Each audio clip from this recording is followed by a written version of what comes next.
Welcome to Vacation Station, hosted by Lisa and Nancy, editors of BigBlendMagazines.com.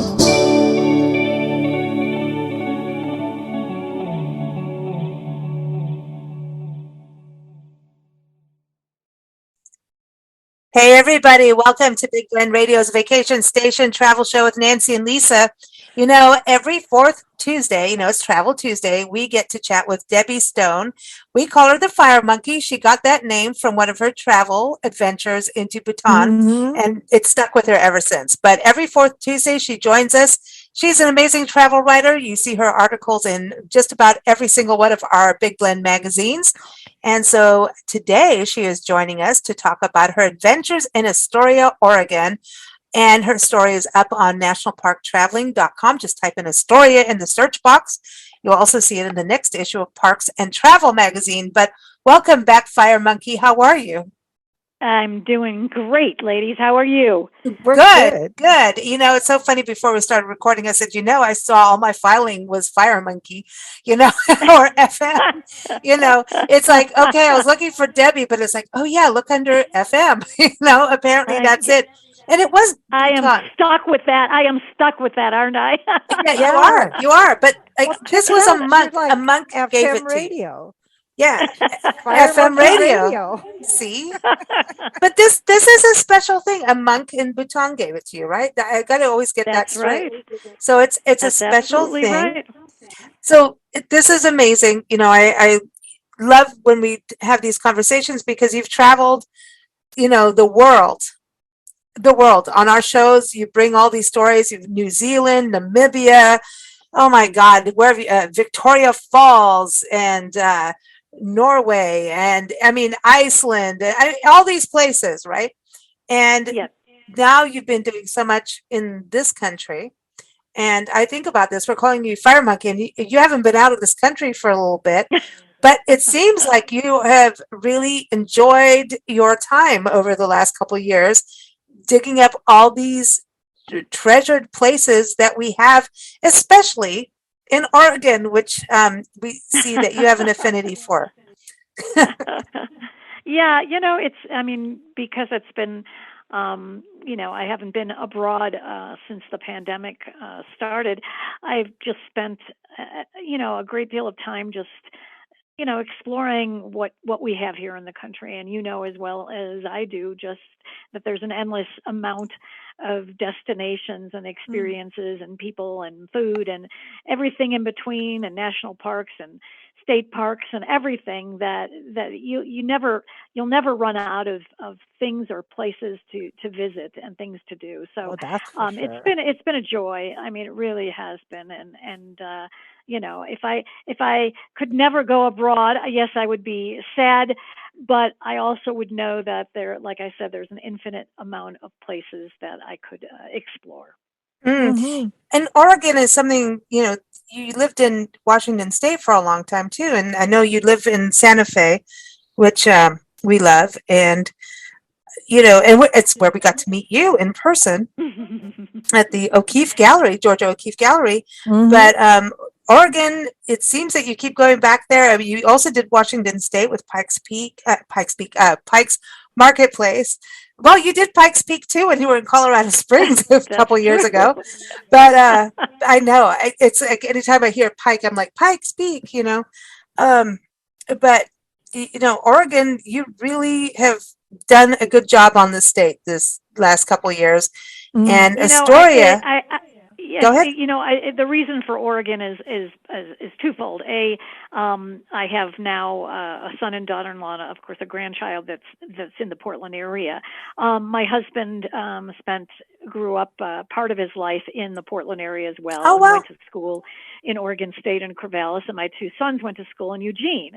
So, So Oregon, and living in the Seattle area Oregon was, of course, a great playground to go to because of the diversity. Whether you're in the coast, whether you're in the mountains and inland, and Eastern Oregon, and Crater Lake down in Medford, and there were just wonderful places to visit, and it was just right outside your backyard, so to speak. So I feel like I have been to Oregon, and probably if I didn't have all these connections, I certainly wouldn't have continued to go back there. But I find that every time I do go back there, there's just always something new to explore. This is amazing. Yeah. We were in Oregon last year, as you know.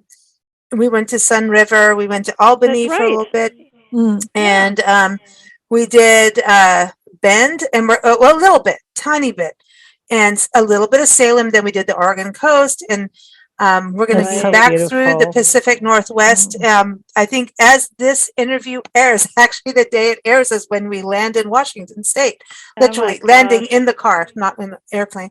But we would have driven through Oregon, and we're going to be in Eugene, Oregon, in April, and we're going to go through on our way up there. And Astoria, I remember we took a friend on this trip up to her family. Went back when we lived in Tucson. Actually, we were in Green Valley, and you know where that is because I know you know Tucson. Yep.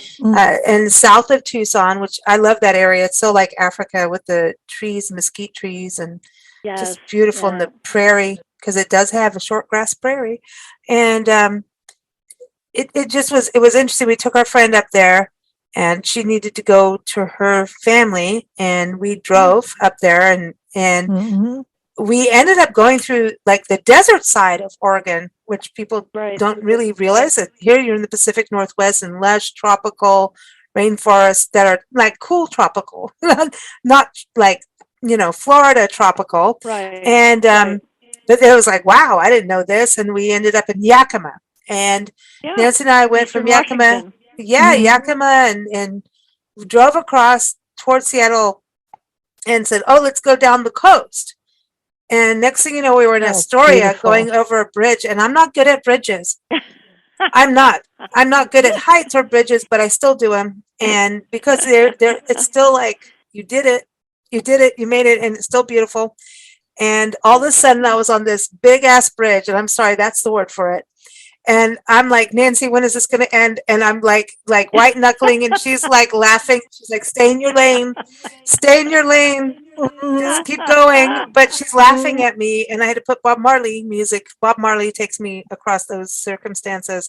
Well, but it was so there's signs that tell you what to do, but she's so like, oh, what do I do? It's like, read the signs. So but this is like, stay where you are, move to the left.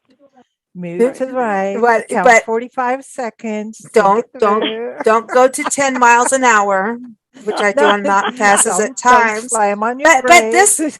But this bridge took us into Astoria, and I went, oh my God, we need to stop here. But we weren't at that time. I mean, it was like at sunset, which was absolutely beautiful. Amazing. And we're going south, and we ended up doing all these things, but we kept going. We need to go back to Astoria.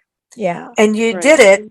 And please, I'm so excited. You've got an article up on nationalparktraveling.com for everyone to read, and it'll be in the upcoming issue of Parks and Travel magazine. But this is incredible. I didn't know all of this history. I didn't, the Lewis and Clark thing, I'm going to talk about that for sure. But let's just start with the bridge. Like, this isn't Astoria known for the bridge? How did they build it? Well, this is the Astoria Megler Bridge, and it is the one that connects Oregon to Washington, and it has the distinction of being the longest continuous truss bridge, the style of bridge in North America, and it is 4.1 miles.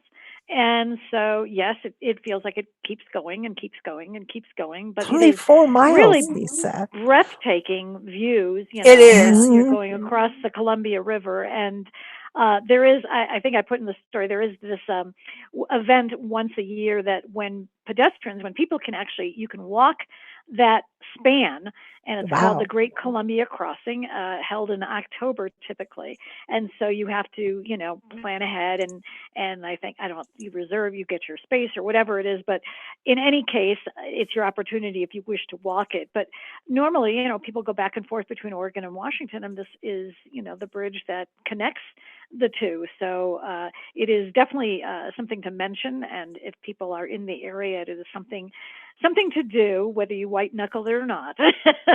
Well, the I white think knuckle, it's fun. but I do enjoy doing. This is the thing for me. I have a weird thing about heights, but I do enjoy the beauty, and I do Right. appreciate doing it, and I will do it. Like mountain, it's Good. like going up all these mountain passes we've done. Right. I've Right. done some of the biggest ones in this country, but it still gives me that. It's an adrenaline. It's like I get a little rush from it at the end. I'm like, I did it, and and I've learned. I've actually grown. Mhm. It's a personal thing to conquer some of that, actually, Of course it is. Absolutely. and so I look at this as a positive. And so as soon as I saw it, and you sent the article, I was like, damn it, you did the bridge, didn't you? I was like, it's coming back. But I did it. I really did it. And it's so pretty. And what blew my mind too, I really want to get into all the museums and the history, but where you stayed also blows my mind. The Cannery Pier Hotel. I mean, I want to get into Lewis and Clark for sure. But the hotel, like, this is built on piers. Like, and you're on, like, when you look at it, you feel like you could go in. It looks almost like you could go in and order food, in a way. But you go in, it's magnificent what they've done, because they've kept the integrity of the land, or the ocean, I should say. Absolutely. With what they've done, it's like, it feels like you're in the old times with it. Just is, it's the Cannery Pier Hotel and Spa. Let me just put it there. And this is amazing. And everybody listening, check out the website, cannerypierhotel.com, because you're right on when we talk about ocean view, like, you're on it, right? This is an incredible location. You're right next to the bridge and right on the water, so you can watch, this water passageway and see the river traffic, going through, and also seeing, the wildlife and the landscape changing, the colors. But it's such a cool place. It's built on top of 100-year-old piers. And it was the vision of this man, this Astoria native, and he spent about 14 years making that vision become a reality. And so it's basically, recreating kind of the atmosphere of a cannery from long ago. And so you've got, the smokestacks, you've got the wooden trusses, you've got the exposed steel beams. It's such a cool place. It's just beautiful. These drop dead views you can just get lost in, and the rooms are gorgeous, and they have wonderful views with these like little cozy window seats. They give you binoculars and a lovely Pendleton blanket, and you can sit there and you can just get lost in those views. I found it to be, it's an exceptional property, and I loved it. And not only that, they have this little museum which talks about the history of the property and shows photos, and they do complimentary breakfast, and happy hour, a wonderful wine, yes, wine and hors d'oeuvres, and nightly fresh baked cookies. My favorite. Do we build anything today that we know is going to last 100 years? I know, when you think about what's on top of these piers, it's just it's amazing. crazy. And it's they're going to be doing they're doing some enhancements. So talking about food, they are going to be debuting a new restaurant bar concept in the spring, so that if you want to stay there and grab a bite to eat, it's great. They also have what I think is very cool, this vintage chauffeur car, this limo, and it'll just you could go anywhere. It takes you anywhere in town, and it's just a cool idea. And it's just a unique property, and I loved it. I would go back there in a heartbeat. Nice. See, I think this is what we are craving in our country, is these true, authentic lodging experiences. And they only come when they have that integrity where they're connected with the history of the community and the natural part too. And it just is so cool when you have an exceptional place like that. I mean, having the vintage car taking you around, that's awesome. And that means they have partners in the town too. So it sounds like the community works together and also appreciates the history of where they are from what your article said. And I think it's kind of like, it tries to be, there's a hip factor to Astoria because it's got all these cool craft beer, these great breweries, but it also keeps its authenticity. And I think that people really like that. I think I put in there, it's kind of like grit meets hip in a way, but it has all these kind of quirky aspects, to it. So it's, to me, it becomes very endearing because it's not only the landscape that you kind of fall in love with, it's just that whole ambiance and these Victorian homes on the hills, these kind of quirky sites, the amount of movies that have been filmed in the area. It's just, you get it. You see what people have kind of fallen in love with.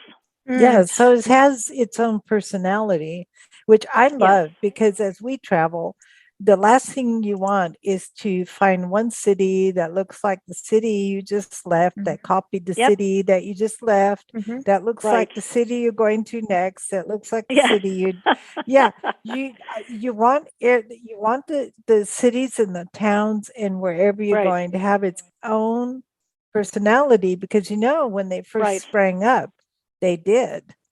Yes. And that's what want. And so many, unfortunately, in some cities, that whole authentic ambiance has kind of, faded in places. And this town has really held on tight to awesome. that. And so that, I don't know, that is just, that's why I love this place.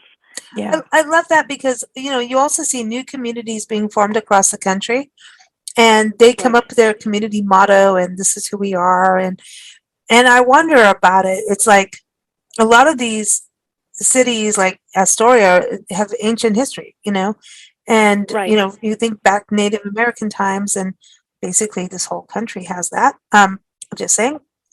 But, there's these new developments coming in and who are we and how is it where, I wonder about the sense of community of, are we able to get everybody on the same page to go, let's create what we are as we're all moving to these new places because there's a lot of shifting going on around our country right now and places being developed.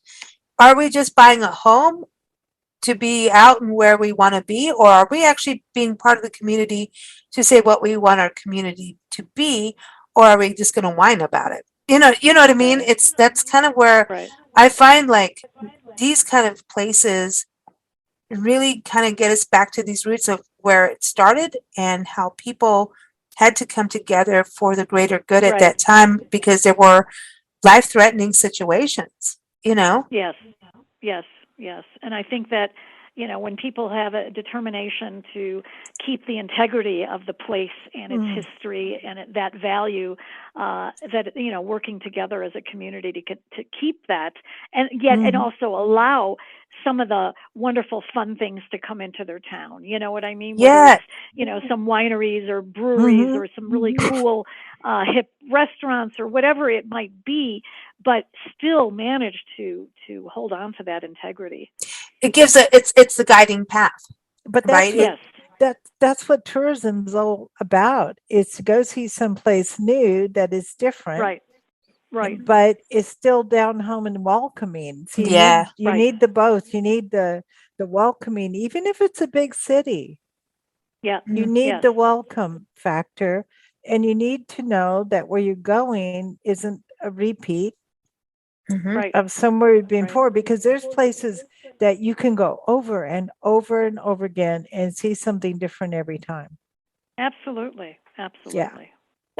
I want to go back to the history of this area because obviously, it's on the water. So which is there's so cool. Fishing, right?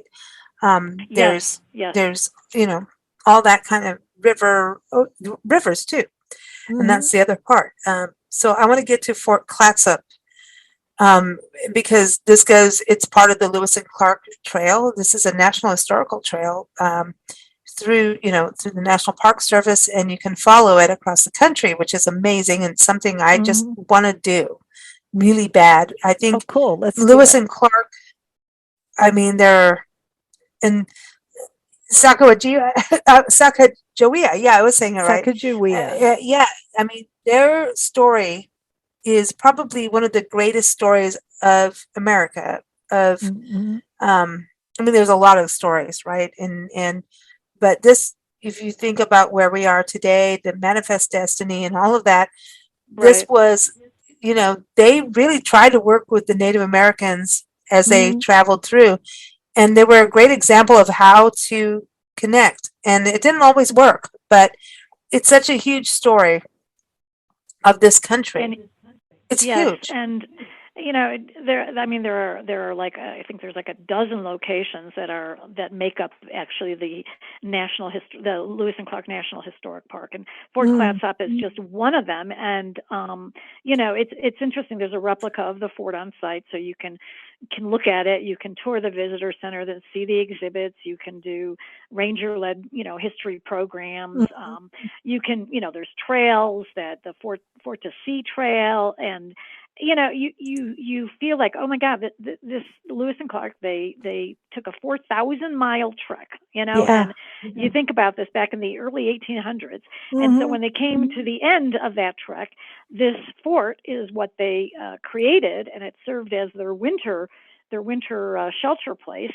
And they named it after the local Native American tribe, which was the Clatsop. And the Clatsop, who actually were very, very hospitable, and they, had a connection between the explorers and the tribe. And so, you learn about this history, but it is a magnificent journey when you think about it.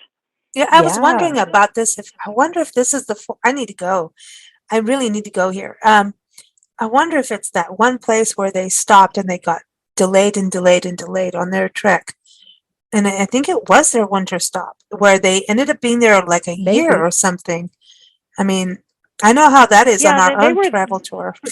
We end up getting delayed somewhere. All of a sudden, you can relate longer. to that. Yeah, we totally can. We can all do that. I mean, in the pandemic, you're supposed to be here for 3 weeks. Now you're here 3 months. See, you're going through different territories and different Native Americans. Some are friendly, some are not. So you get to one that's friendly and like, can we just stay for a while? I know. I need to sleep. But I think, isn't this the one? Gosh. I'm not sure if it was in what. I'm not sure if this was the one where I know that they spent a winter. They spent a good winter there because they had to find some place to kind of hold down in. I think that it took longer for them to be able to go because they couldn't go because the weather, like winter over there is like different than winter in Southern California. Let's put it that way. It's very gray and rainy and cold. It's damp and it's. And you can't get over the mountains. They needed to go back home. This was their turnaround point. It's not and like they couldn't get back home. It's not like they stayed in like the Holiday Inn or something. No. They had little cabins. They had little cabiny things that they did, but I think this was where they were supposed to, because it's on the Columbia River, right? This is where they needed to turn around and go home, and they really couldn't, because you think about, they couldn't go back the way they came because of the winter weather, and they couldn't go back. I mean, even if you go through Oregon, Willamette Forest, Nancy, you and I driving last year, we were up in Bend, which our friend there has to have snow tires apparently to drive around in. But we went from her place, and it was, wonderful weather, sunny weather in June, mid-June, we get there. And, it's wonderful. And the next day decided, we're going to have snow. How lovely is that?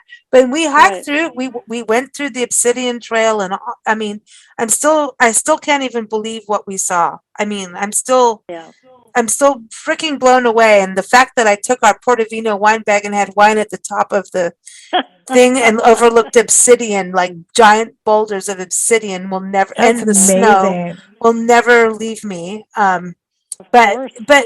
we went down, like when we left her, we were going to Albany, and we, then the sun was shining when we left, and she was in Sun River, drove through all that, and it was sunny and Right. beautiful. Well, then we hit Willamette Forest, and we're driving down, and there's this, Pacific Crest National Historic, the Pacific Crest Trail sign, and our friend, Right. wrote a book about his experience. Pull over, take a photo. Well, it starts snowing. And I'm like, what? And then there was this magical beauty going down. This is in June. So I'm thinking Yeah. about Lewis and Clark. Like, how are you? You're Yes. not even going that way. I mean, No. you know what I mean? And this is like below Astoria. And so No. then it was It was snowing. freezing. It's cold. No way. You know what I mean? You're not getting anywhere until you're there for the Right. winter, but actually Right. longer, because you actually have to wait for it to be summer to get across back. Absolutely. Absolutely. Yeah, and That's what it was. They didn't even have any microwaves. Don't use No, it. Nancy, they did not. No. Very astute observation. Oh, gee, Nancy. Yeah. But this is amazing. But I I'm mean, to just be trying there, to you make went it there. relevant, like I'm- what it must have been like for them. Like we're Ah. comfy and cozy. We're Yeah, driving in yeah. cars. We're not walking or riding a mule. Wow. But Yeah, but come but on. they also had to be able to live with the Clatsops. And I think they had like didn't they have like a different like facial feature than other Native Americans, as I recall?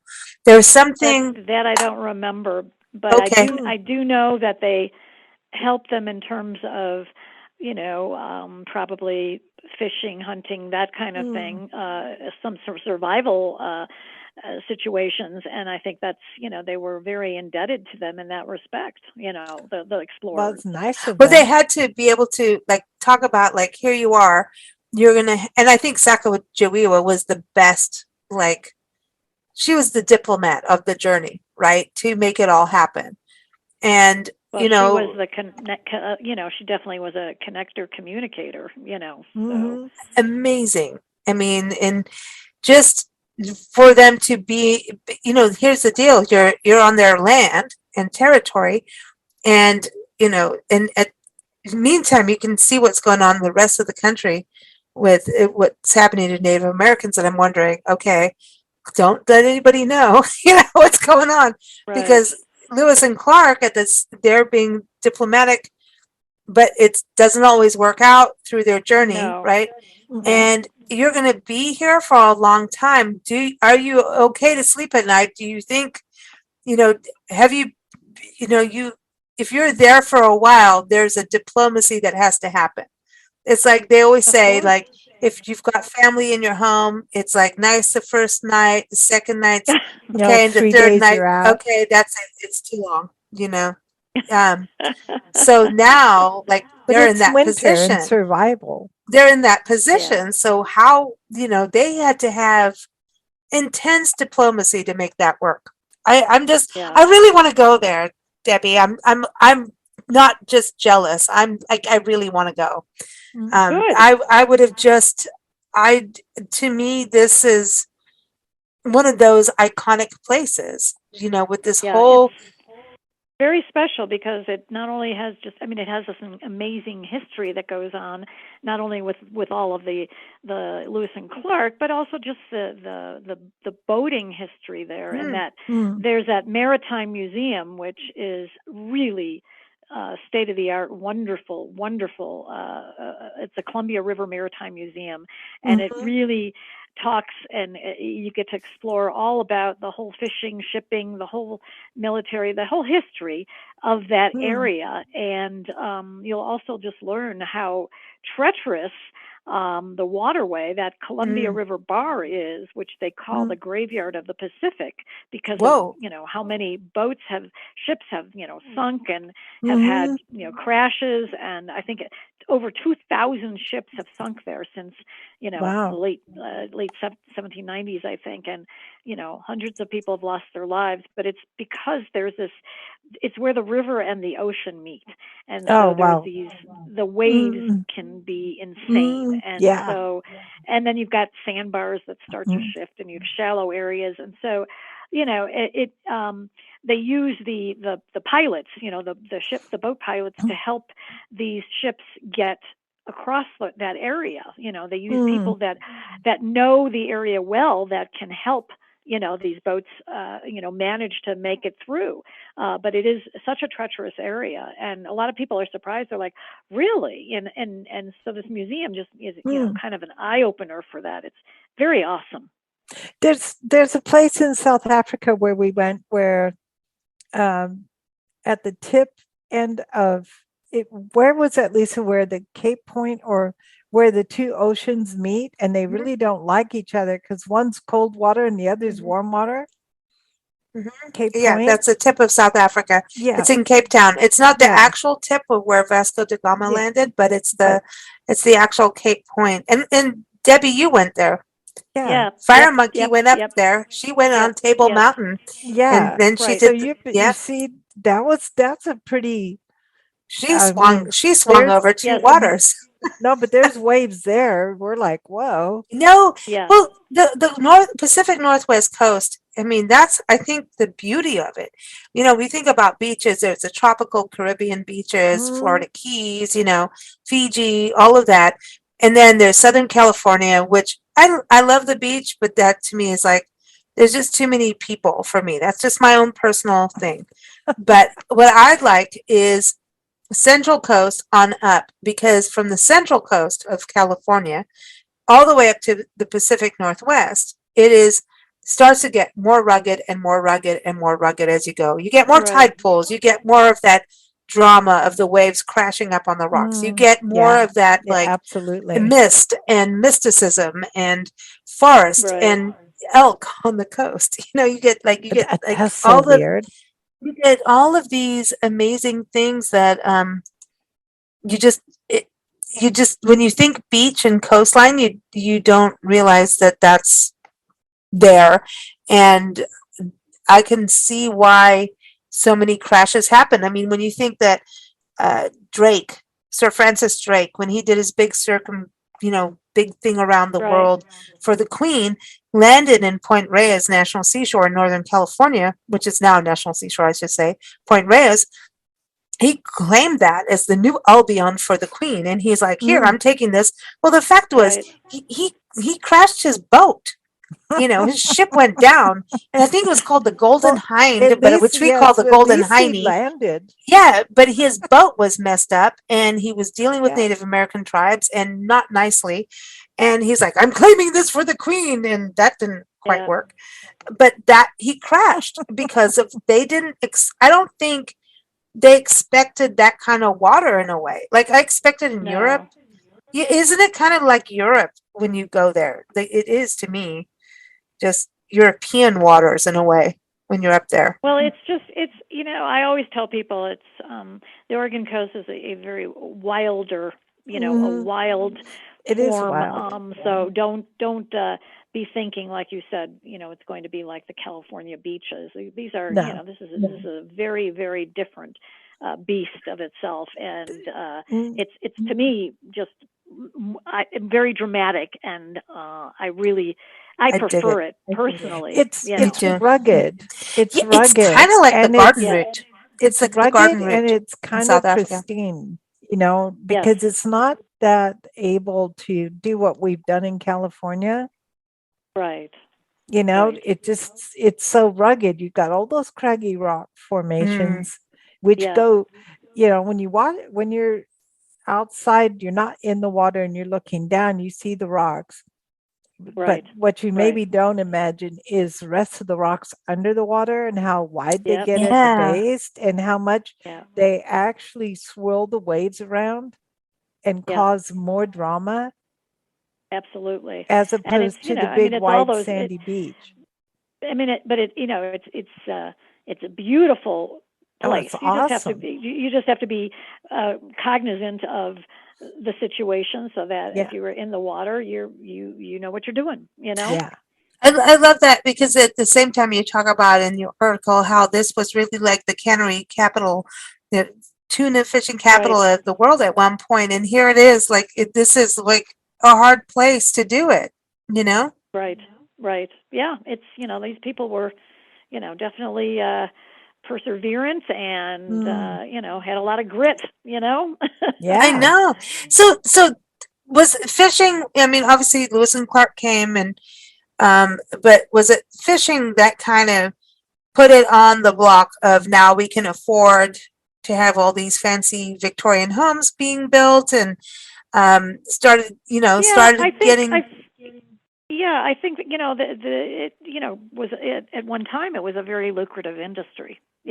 So Mm. I think that those like the wonderful house, the Flavel House Mhm. Museum, is an example of one of these grand dame homes, Victorian homes, and the Columbia River bar pilot, the Captain Flavel, he had this mansion, and at the time, this was really quite the place, and Mm. Queen Anne style, and they had a tower that he was his roost that he could go up and watch the shipping lanes, and look at Mm. the rivers, and so I think that it did bring a considerable amount of wealth at that time. Mm. Of course, Sure. things have changed with fishing and the whole cannery industry, but they have all these beautiful homes that remain. Once again, the authenticity and the historical sense of that you look at the hills and you see these beautiful, beautiful, stately homes. Mm. I Nice. love it. I love it. And that to me it's so wild to see these stately homes when the waves are crashing on the rocks. It's just this, Yes. you know what I mean? Like when you see Yep. that, you're like, wow, that's some crazy Yeah. cool stuff. And it seems like, the arts also played a role. You've got a great theater there. Um, wait, Clark Gable went there. That's a really, hey, Yes. he went And around. and then Frankly, dear, I don't give a not. That's right. But the Mm. thing is, a lot of people go there. Well, not a lot, but I think a considerable amount come, and they're curious about all the movie scenes, Mhm. movie settings, and it kind of got put on the map when they did the Goonies, which was back in the 80s, 80s, and a yeah. lot of people remember this cult classic, but kind of the story of these adventurous kids. They find a pirate map. They search for lost treasure. They get into all sorts of issues, and Hmm. meanwhile they're I think it's the parents that were going to be evicted. They were going to be evicted from their homes because they couldn't pay their mortgage, and there was this development company that was going to create this golf course. And the kids, this group of kids called the Goonies, ended up, with this old pirate map, trying to find the treasure to see if they could maybe help their Help parents their and do something parents. That's about it. awesome. So it's a great film, and there's a lot of people who have a lot of affection for this film, and so they know that it was filmed there and around the area, not to mention a bunch of other films. And so the first place they go is usually this little tiny museum called the Oregon Film Museum, which Mm. was in this historic county jail, which was where the I Oh, love Goonies made this. the jailbreak, and funny. there's also all sorts of stuff you can do there. You can actually film your own self, and behind, in front of and behind the camera there, and but it's just this tiny little place. But they also have this map, and you can go take it and seek out all the locations from the movies that that were filmed there and that you're interested in. So it's kind of a unique little place. I want to go see Free Willy.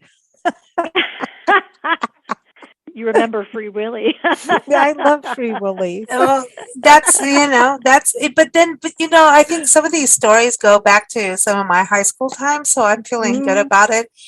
to know that I've kind of set foot there, but I need to go back. And I mean, some of the newer things is Dexter, and that's some crazy stuff right there. So it obviously has the appeal for showing, because it sounds like it's got the drama of the ocean and the nature, a downtown district that sounds awesome and looks beautiful from your pictures, but also those Victorian homes and kind of the neighborhoods must be good for these kind of movies to happen.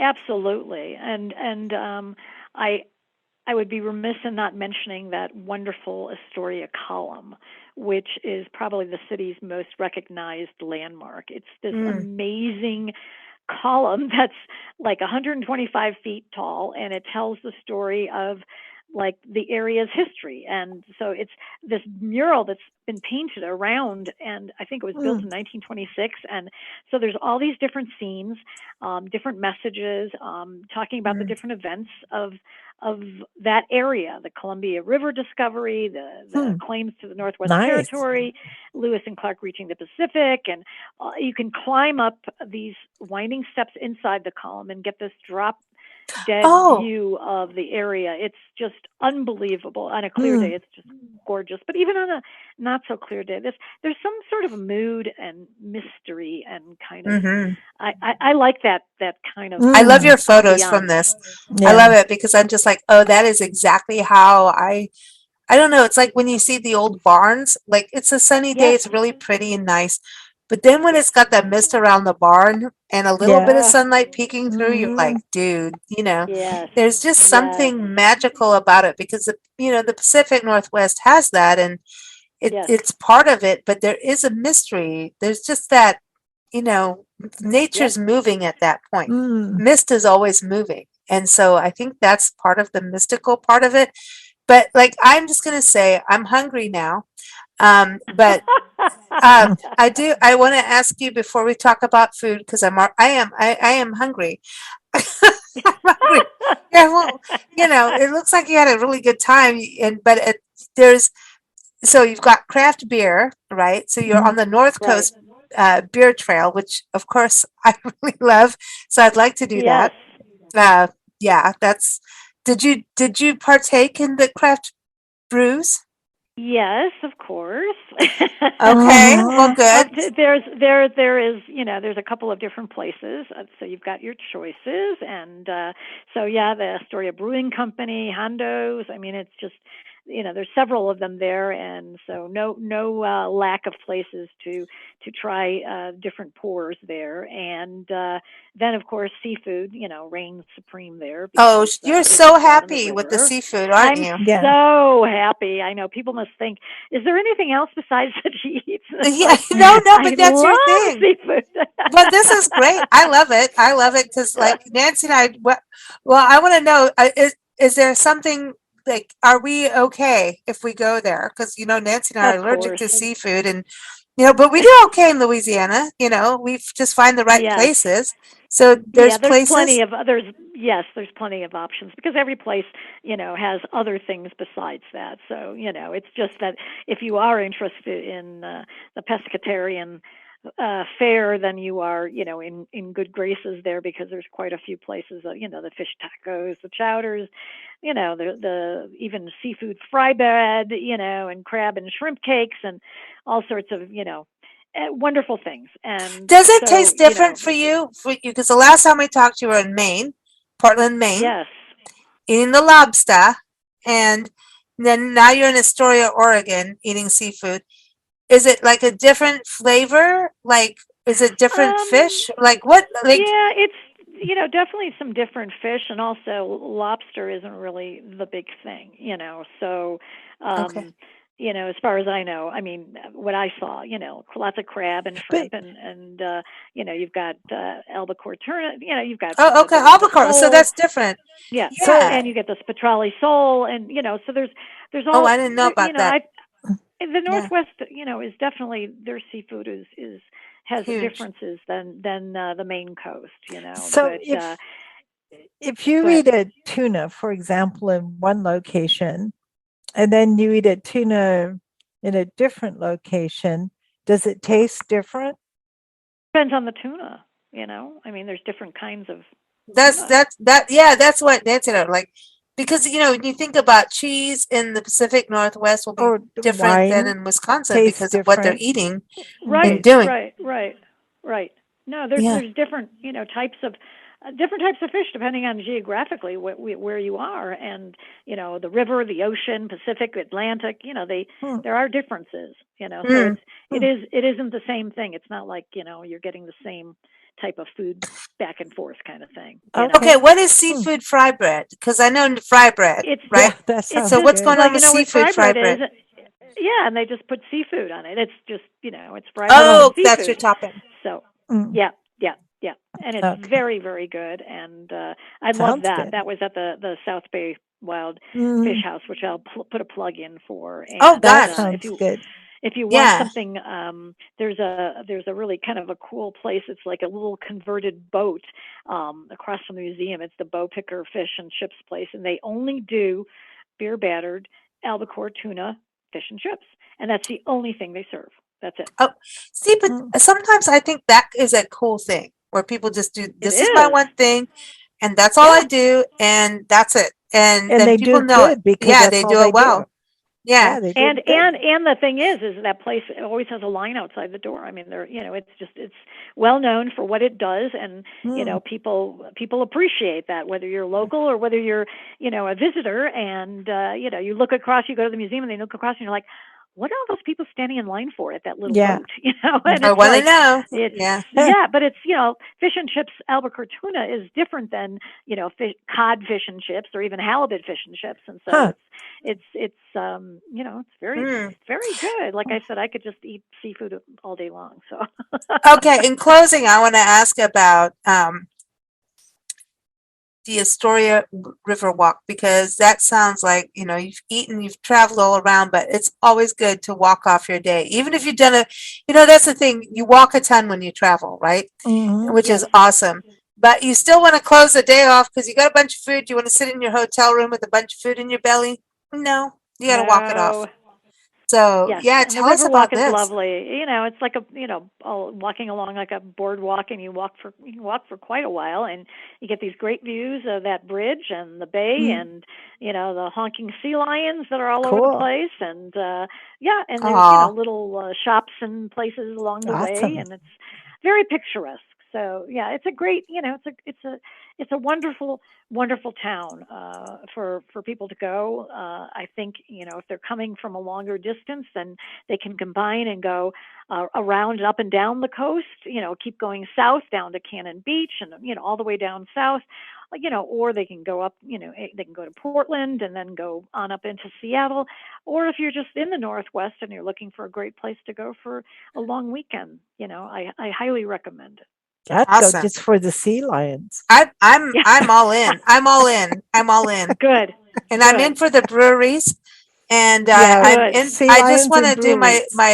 I will go back on the bridge proudly. And Good. really, Good. no, I am proud of it. It's just, I think this is something about travel.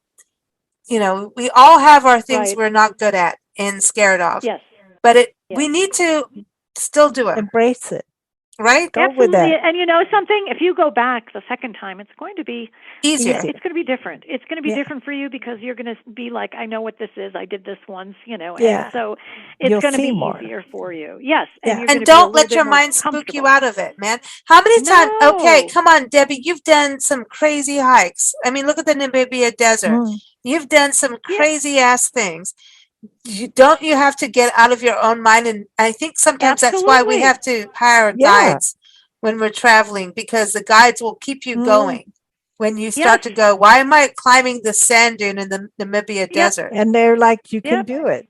You can I do know. it. I know. I mean, it's very easy to get freaked out and to say Mhm. I can't, or I won't, and and yet you're missing sometimes some of the most incredible Well, scenic vistas and places, and it's when you actually do it, you just feel such a like you said, a yeah, great see, sense of accomplishment. it's that personal development, Yes. like you conquered something that you were afraid of. Yes. Like when And I think grew up, I'm not really sure why, but my parents always took us to several beaches and we'd always walk on the pier, and the gaps between the planks on the the boards. pier where Yeah. I could see the water as a kid scared me. And so I had to conquer that fear. I'm not scared now, and I don't understand why I was scared then, but something scared me. And my mom used to have to pick me up and carry me off the pier.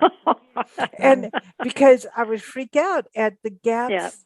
But then I'd go in the water later and play. So I'm not.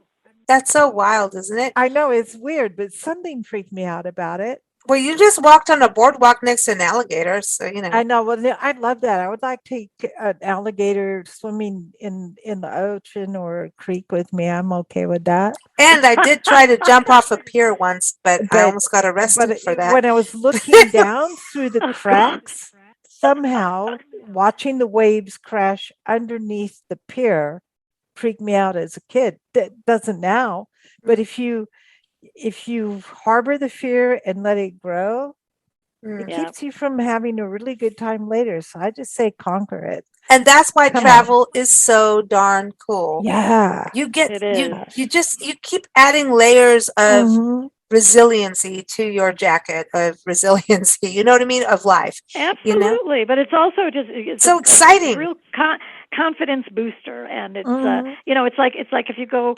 travel and you end up getting lost somewhere, and it's like and then you end up finding your way, or you find something cool along the way while you're lost, and afterwards you're like oh, that wasn't too bad, and then it's like, so then you don't fear that aspect of getting lost. It's like it just kind of keeps propelling you that you can do these things and not feel like, oh no, what's going to happen to me, and all that kind of stuff.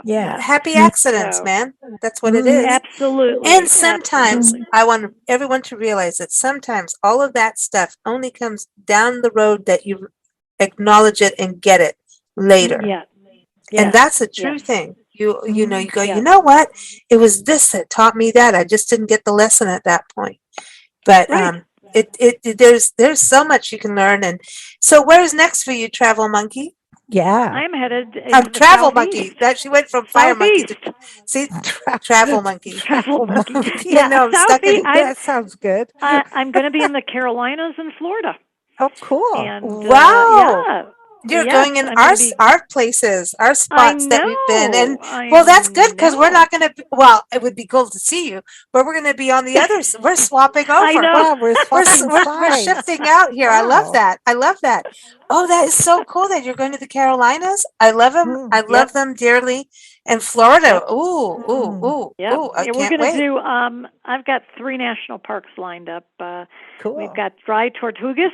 Yeah. And we've got Congaree in South Carolina. Oh. And Biscayne Bay. Oh, nice. And and a couple of other, some real nice Greenville and Charleston again, and just down into the Keys, Key West, and that whole area. So jealous. Big road trip.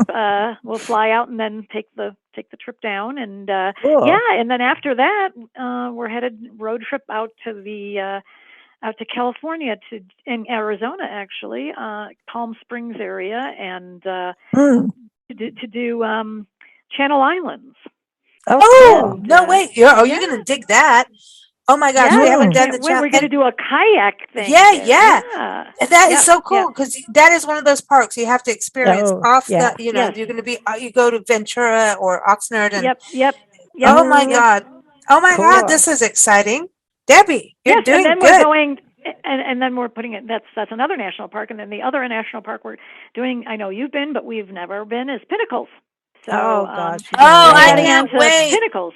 Oh, you're going to love Pinnacles National Park. You are going to. The vistas are. It's like I still want more people to. And I know it gets busy, but it is the geology is insane. The wildflowers, depending on the time of year. We took this wildflower walk up in That's through the amazing. Pinnacles and had a wild turkey walk with us all the way through.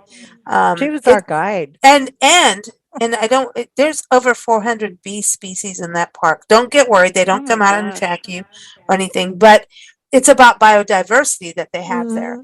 And the story of the California condors is insane about how much the park did with the local community to be able to be a breeding ground, and how the zoos and this it is insanely cool. And you think about all these California condors. I mean, we were losing them and other species, other raptor species, because of lead bullets. And so people go hunting, and then the vultures and everybody would eat that and die. And so that is how we lost them. And they all work together on so many different species interruptions, like I should say. And it just is it's a great story. It's also a great story of farming and ranching, and there's good food, and there's good food out there, Debbie. There's good food. Let me tell you, there is really good farm to table food and a lot of good farming practices and a lot of history that you'd really dig. And I hope you go to Hollister and San Juan Bautista when you're there. And San Juan Bautista for sure. Yeah, the history. It's like it's the California crossroads of where everybody connected. Native American, Mexican, Anglo, like everybody met at this spot, and it's pretty fabulous. So I'm very, very, very excited. Yeah. No, you're and I'm very excited about Congaree. We keep driving by the sign for Congaree and not having the time to drive there. Biscayne is something we've always wanted to do. Florida Keys, of course.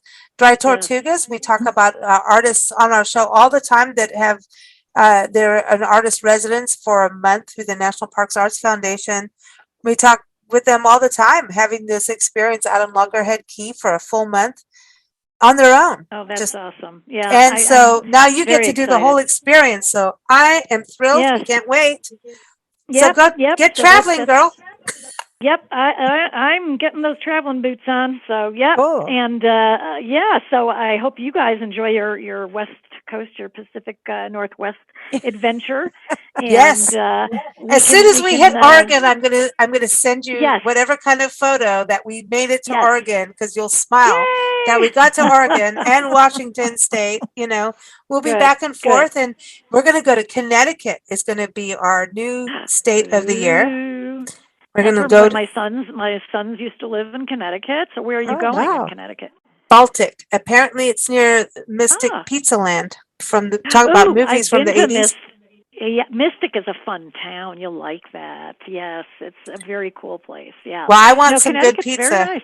When we get there, you can go into the place where they did the movie, and there's all these there's all these pictures of Julia Roberts from when she was in that movie. So it's fun. It's a fun, this is cool area. Oh well, we're gonna have a great year. This is so exciting. All right. Well, safe travels, and we'll chat soon. Everyone, again, Debbie's article is up on nationalparktraveling.com. Just type in, I was going to say, type in fire monkey, but no, honestly, don't. It's not anywhere. We're going to have to do something on the website so people know, but just type in Astoria. It's the only story on Astoria that you'll find there. Astoria, it's there, or look under our archives for Oregon articles, and it'll be in the upcoming issue of Parks and Travel magazine.